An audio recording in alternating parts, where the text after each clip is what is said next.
BLOODSTREAM by Lou Fisher. Originally published in one of the most massive anthologies this genre has ever seen, called Epoch, in 1975, and republished in the February 1977 issue of a Croatian magazine called Sirius. Read by Daryl T. Smith II for my channel, Quasar Spectra. BLOODSTREAM. On Wednesday morning, in response to the postcard, Craig Stafford brought his 11-year-old son to the New York State Medical Center, which in Kingston was located in a quadrant of the License Bureau. Randy's examination started right on time, and in less than an hour the computer in Albany had read the sensors and scanned the blood, urine, and skin analyses and turned the hollow rays into digital bits of physiological data. From then on, it was only a matter of waiting for the transmission lines to free up for the report. The doctor was smiling as the printout spewed from his desk-side terminal. "Good news, Mr. Stafford," he said, tearing the paper from the console with a professional flourish. "Randy's in excellent condition. In fact, I'd go so far as to say that this is the best report I've seen this week." Stafford frowned. "That means you'll be taking him." "Well, I wouldn't put it that way." "What way, Doctor? How would you put it?" The doctor glanced again at the bottom line of the report, the sum of the digits. "Randy's a lucky boy," he said. "Actually, there's less than half a chance of making it on the first examination, and many children, unfortunately, are never considered healthy enough, despite our chemotherapy programs. But your son is ready now. No problem. He can go to the hospital this week." For an instant, Stafford thought it sounded almost convincing, but then, as he got out of his chair, the type marks deepened in his long face, and his compatibly long fingers curled into fists of defiance. It occurred to him that Randy was still out in the waiting room, anxious to hear the happy verdict, but to Stafford it was the worst possible result. He had hoped for a negative report. He had hoped at least for a postponement. He said, "I don't want him to go." "But it's the hospital." "Forget it. I just don't want him there. Leave him alone." "I can't permit—" The doctor paused. He folded the computer listing, creasing each seam, and put it into a pre-printed envelope. "That's a bad attitude, Mr. Stafford," he began again in a bedside manner inherited from past medical generations. "First of all, the law is absolute and uncontestable, as you well know, for the good of the general public. It's obviously not a matter for voluntary choice. How can a child decide? How can you decide for him? No, it's simple enough. If he qualifies for the hospital, he goes there. And if you understand the purpose of the hospital, you must want Randy—" "I know all about it," Stafford countered, "even if I didn't get to go there myself. You put a strong, healthy kid in the hospital for almost a year. You have him contract every known disease one by one. Then you cure him one by one, so he's loaded with permanent antibodies and immune to everything and spends the rest of his life in perfect health." "Well, that in itself is bullshit," Stafford went on, striding closer to the desk and leaning over it. "Sure, the good old AMA has it all worked out. Give the kid cancer, diabetes, all the heart disorders, a couple hundred viruses and everything else that God knows. Build up his immunities so he can live to 180, live with a body full of scars and plastic parts and memories of a year in hell." If the doctor was the least bit disturbed, he didn't let on. Going about his business, he put the envelope in a stiff folder and removed a small blue card that was attached to the front of the folder. "You have the wrong impression," he said flatly. "Without the hospital, your son would be lucky to reach 90. Stafford shook his head. "It's not worth it." "Of course it is. You know that Randy would get many of the illnesses naturally as his life went on. By taking them all at once, under supervision, and at an early age, when he can fight them off, he can gain quick cures and double his life expectancy. What about all the suffering? Well, there's some price to be paid, the doctor said. Frankly, Mr. Stafford, the only easy way to build up antibodies is through the use of vaccines. But vaccines are effective for only a limited number of diseases. They are not permanent, especially after the age of 100, and humans have become somewhat resistant to them. Vaccines, after all, are a much weaker dose than the real thing. Stafford's shoulders sagged. The doctor nodded. "It'll be all right," he said as he double-checked the blue plastic card. Apparently satisfied, he handed the card to Stafford. There was nothing to see but a few punched holes and a serial number. Stafford looked up questioningly. The doctor explained, "Randy must check into the hospital on Friday afternoon. The processing will go quite rapidly if you have this card with you. Will you be able to bring him yourself?" "Yes," Stafford told him. "It's not my work year." He turned the plastic card over and over in his fingers, leaving faint damp marks on both sides. He knew he couldn't stop what was happening. Once Randy passed the health review, the hospital was the compulsory next step. Actually, he should be a proud father like everyone else in his situation. But that terrible year. "Some of them die," he said. The doctor stood up and came around the desk as if to cue an end to the pointless discussion. "That's true," he admitted. "Some die. In many cases, though, they are children in borderline physical condition who never should have been admitted. Their parents probably used official influence to get them in. Myself, I think we should make the requirements stricter. At any rate, don't worry, we have a 94% survival record. Very good odds, you know." "Worse than I thought," was Stafford's bitter reply. Pocketing the admission card, he started toward the outer office to get his son, knowing that he would have to meet Randy's cheers with at least a faint smile of enthusiasm, like a laugh in the dark. At home, Myra was waiting for them outside the front door, up on her toes, her pretty face full of hope, her delicate hands clasped between her small breasts, all of her lit up in anticipation. Stafford waved artificially from the car in the driveway, but it was Randy who ran up to give her the word. "Mom, I'm going," he said excitedly. He was also up on his toes, reaching for her. Short for his age, and slim, and somewhat soft, much like Myra's side of the family, Stafford thought. Still, strong and healthy in his own right, as the doctor had proven this morning, Randy would probably survive the immunizations. But in what condition? Through what agony? At what cost? Stafford trembled briefly and moved away from the car. "Friday, Mom," Randy was saying. "I'm going to the hospital on Friday. It's all set." Myra hugged him. "That's so wonderful, Randy. Oh, I prayed and prayed, and I'm happy for you." Her bright eyes were not aware of her husband's leaden steps as he came up to join the celebration, and even the metallic edge on Stafford's words didn't break through her glow of wishes come true.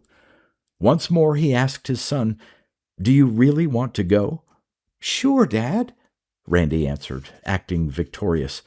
"Only the best people go. Mom says so. Everybody wants to go to the hospital." "But everybody can't go." "Yeah, especially Joey," Randy said, a little more quietly. "If Joey was going with me—" "Never mind," Myra put in. "You'll make new friends at the hospital. Now go upstairs and change clothes, and then you can go over to tell Joey the news." With her arm resting on Randy's shoulder, she guided him to the access way, and when she came back to Stafford, it was with a further explanation. "Joey took the exam last week, and he was underweight. They turned him down. His mother was frantic. She was so sure." Stafford made a vague gesture that indicated nothing, but that temporarily covered his end of the conversation. A moment later, when he was sure that his son was out of earshot, he gave in to the feelings that were knotted in his stomach. "The whole thing stinks," he said, but Myra had heard his opinion many times before. "Please don't start that now. It's all settled, and there's nothing more you can do about it. But damn it, Myra, you've seen the hospital. You know what it's like in there. It's not that bad. Not that bad. How can you— Stop it, Craig!"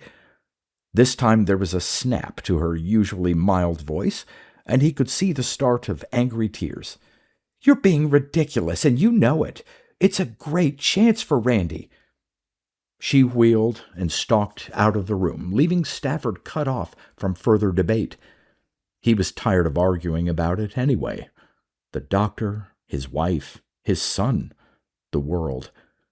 The whole goddamned world. No one ever listened. He sank into the cushions of his telereading chair, but he drew no comfort from it. Neither did a deep breath do anything to extinguish his nerves. Shuddering, he wondered why he always saw a completely different hospital. Maybe he was wrong, or unreasonable, or just stubbornly old-fashioned. After all, the hospitals were created by medical geniuses as an answer to mankind's plea for a longer life, and every father dreamed of having his children admitted, of giving his children something more than he had, a shot at 200 years. Almost every father. Somehow he couldn't stand the image of Randy in the hospital.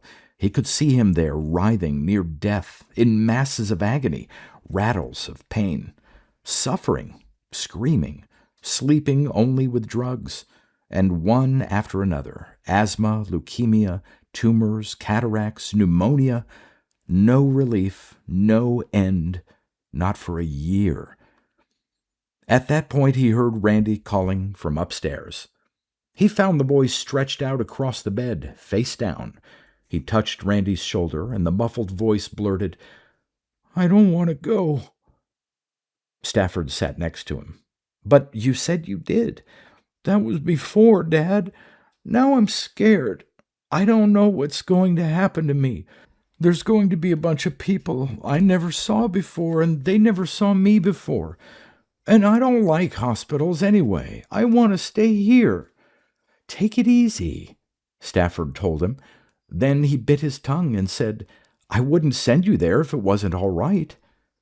He took his son's arm affectionately, helping him to turn over and up, trying to discover the real look on his face.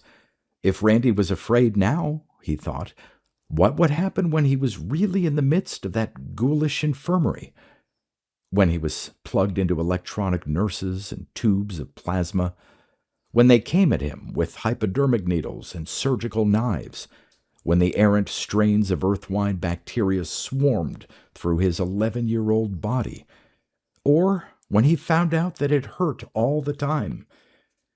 Sitting up on the bed, Randy swallowed hard and put a little bravery back in his chin, as if realizing that the meeting was man-to-man as well as father-to-son. He said, "I'd probably be okay if Joey was going too. If he was there, you bet I wouldn't be scared at all. Can't you tell them to let Joey go with me?"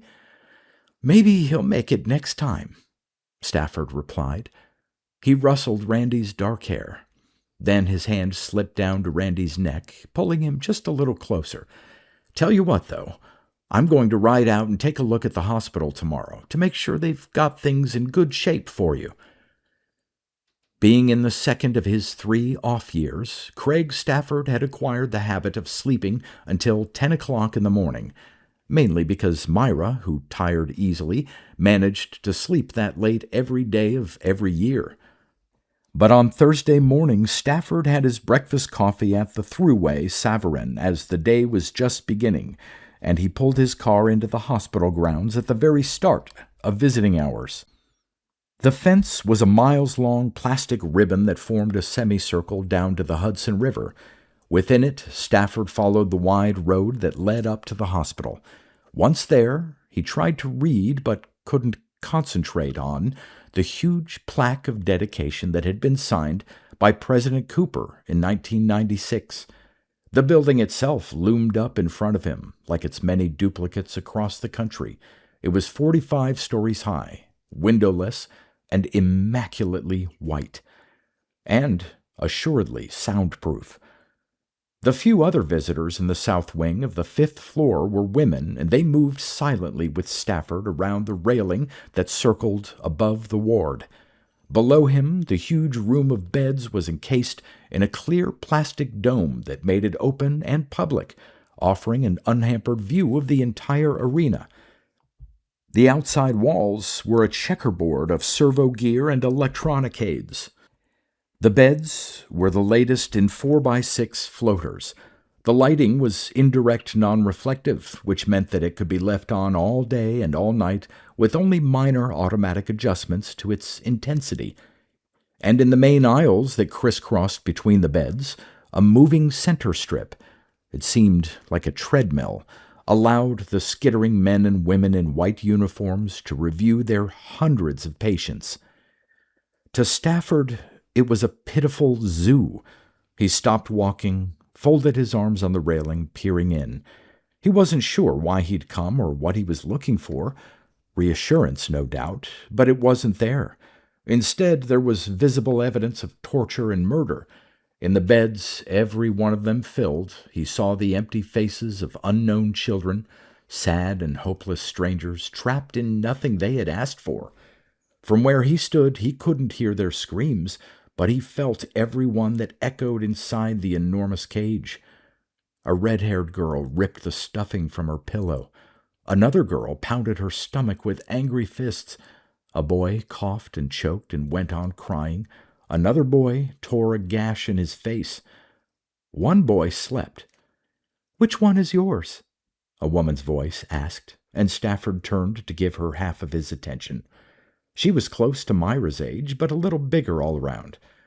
"Not here yet," Stafford replied without emotion. "Oh, that's certainly too bad," she lamented. "But don't give up.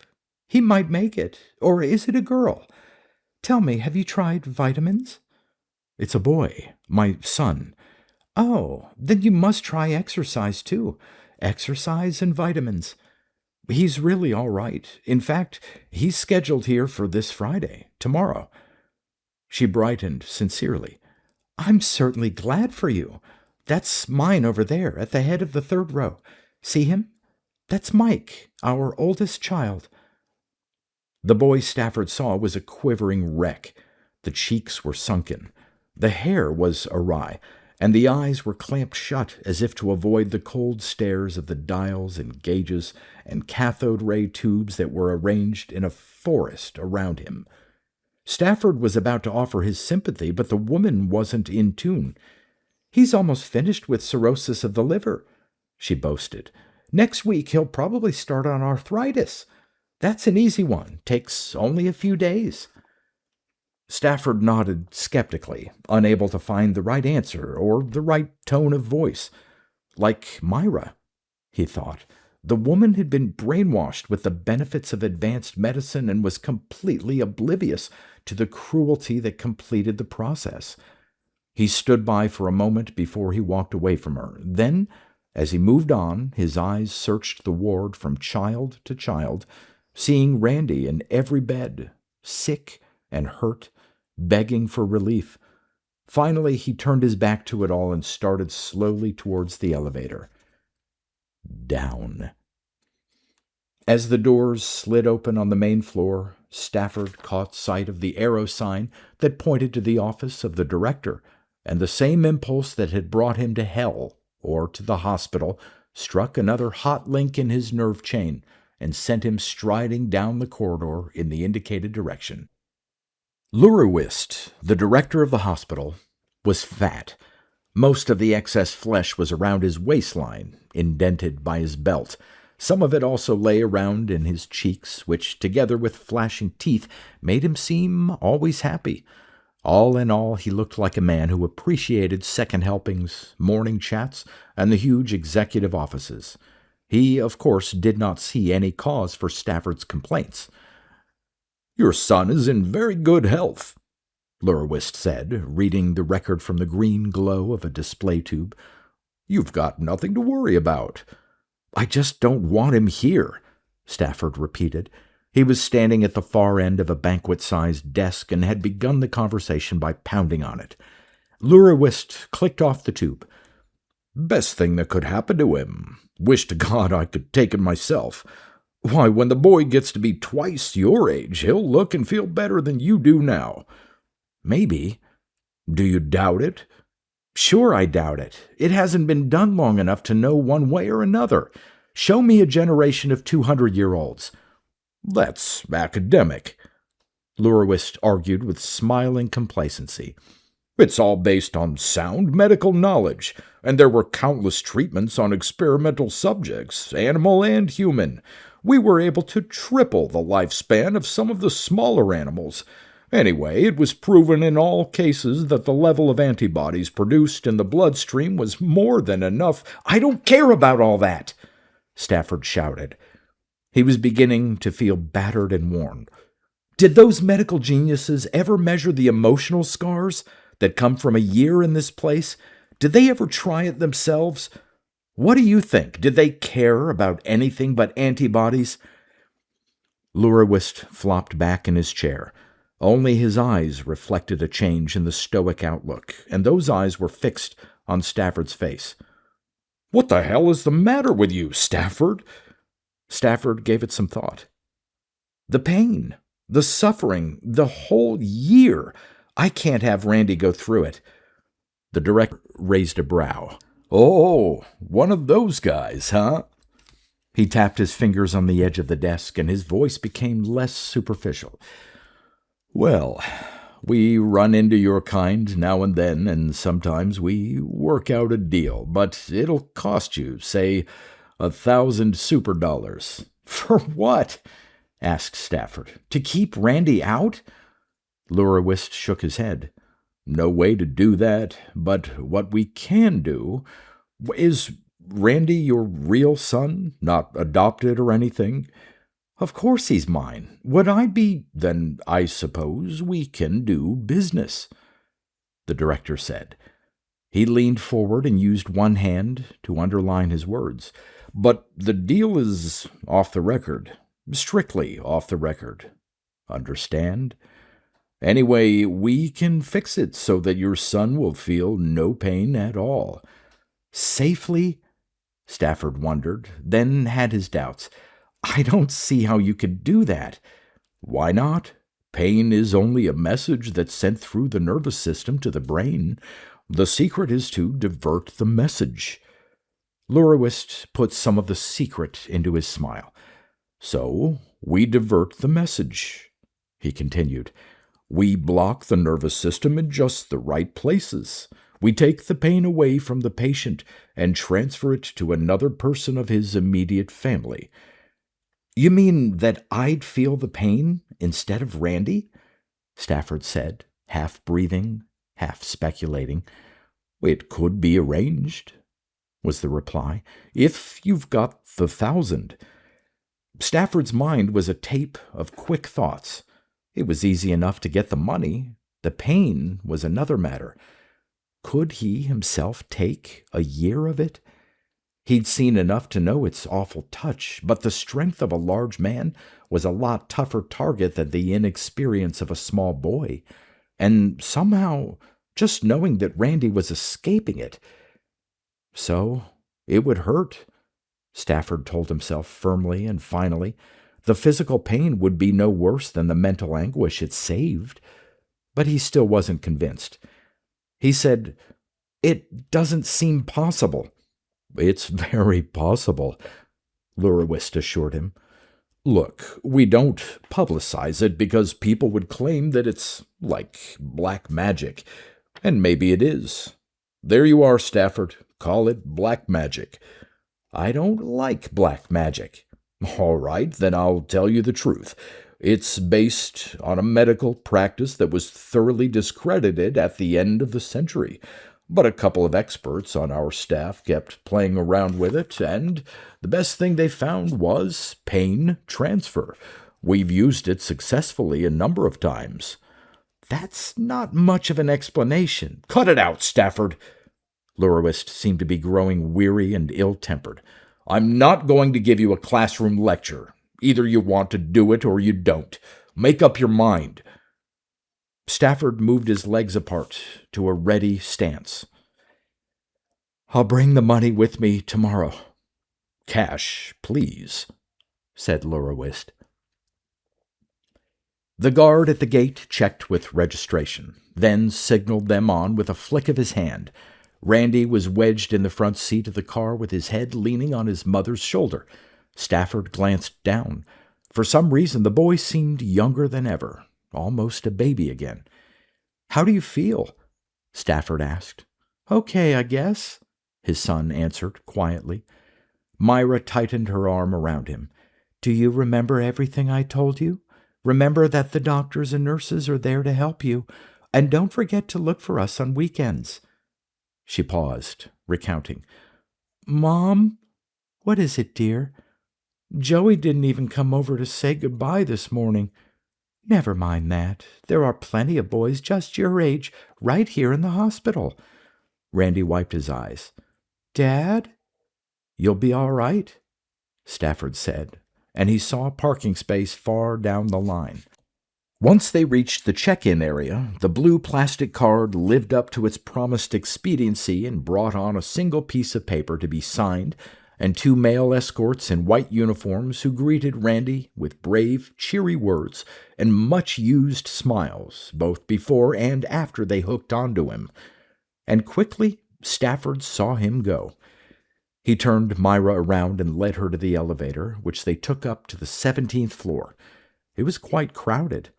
Friday afternoons were used for general admissions, and 17H was the ward of the day.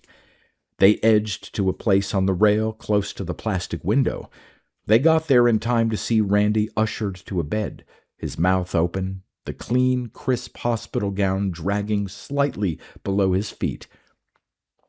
Myra stood on her toes and waved. Stafford bit hard. "I'll be back in a few minutes," he told her. On the lower level, once again in the lavish office, Stafford put the money on the desk and waited while the director counted it. He still felt that it might be some sort of con game, some weird scheme without fulfillment or redress. At best, it was a gamble.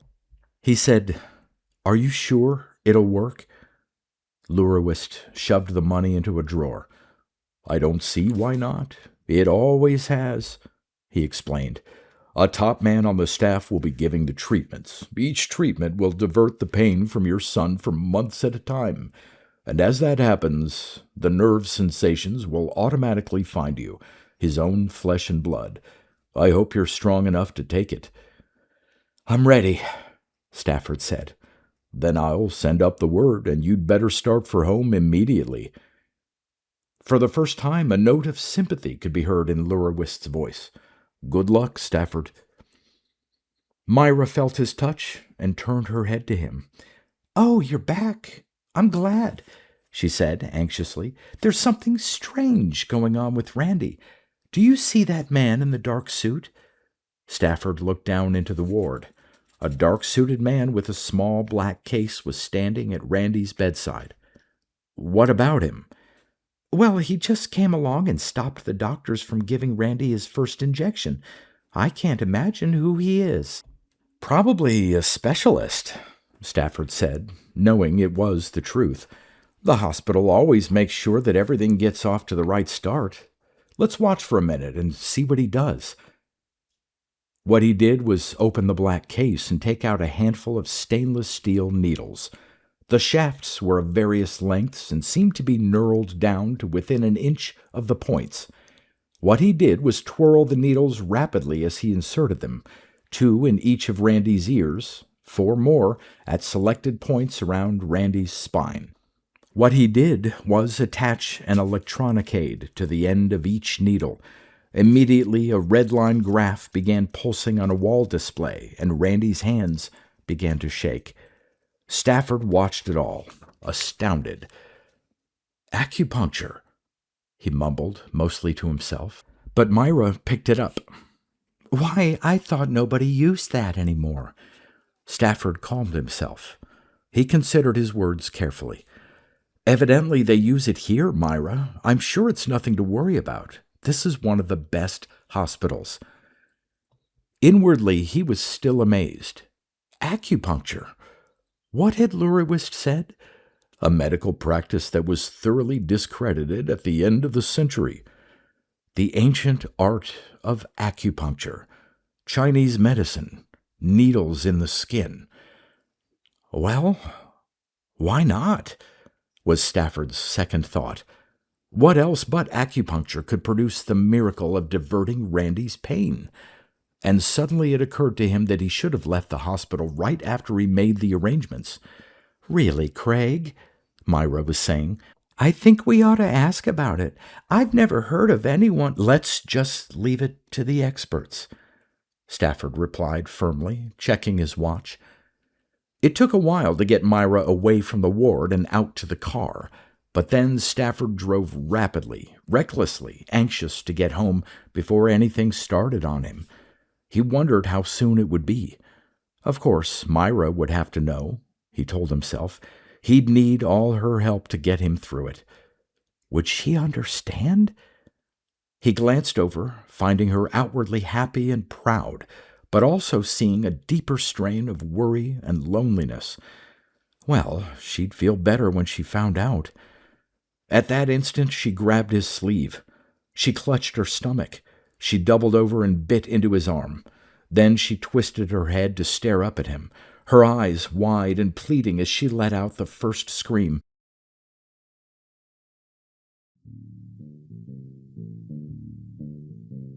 You've been listening to pre-1990s speculative fiction readings with a highlight on science fiction by Darrell T. Smith II.